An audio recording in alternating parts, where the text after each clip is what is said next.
So as you can imagine, I'm getting asked all over the place about how we recommend or require our employees to get COVID shots.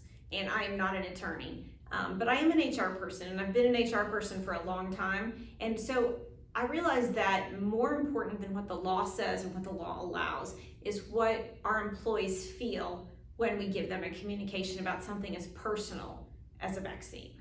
So the law says that we can incentivize people to get a vaccine.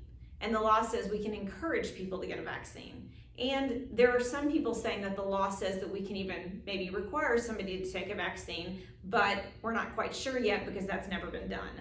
So what's the best way to approach this?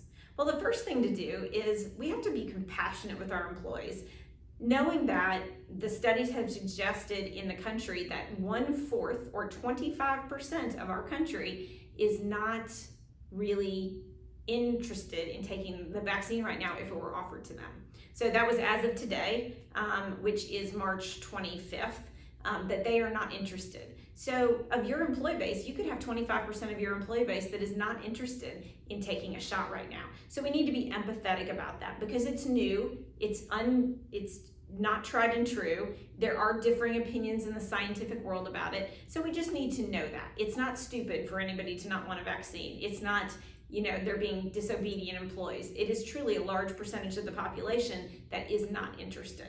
So to be compassionate as an employer, we could do things like, say, if you take a vaccine, we could do some sort of an incentive of a day off.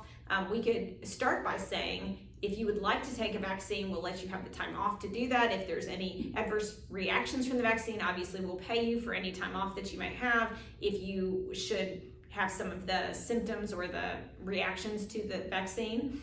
So we can provide and make it easy for them to get it. We can give them time off from work to actually get it without getting their pay docked, different things like that. We should communicate to them about where it's available and when it's available, and that again, that you are encouraging them to take it. I think I would stop. I've had a couple of clients ask me if I could require it. So if they don't take the vaccine, can I tell them they no longer have a job? I don't think we're at that point right now to be able to do that. So again, I'm not an attorney. You might be able to do that, but I don't think that's the wise thing to do as an employer right now. You do not want to, especially with the candidate market we're in, you do not want to, especially for your good employees, draw a line in the sand on this vaccine and say, if you don't cross that line, then we're gonna fire you. Because what you're gonna find is that it's really tough to find employees. So we need to be very empathetic. We need to be very cognizant that maybe somebody's opinion is different than ours, and that we need to be okay with that. And then we need to provide incentives for them to do that if that's what you feel like you should do as a company, but maybe stop short of requiring it to keep their employment, because I'm not exactly sure how that's going to play out in the courts, and I don't know that it's your best move to be Employer of the Year. So again, if you have any questions, please let us know. We'd be glad to talk with you.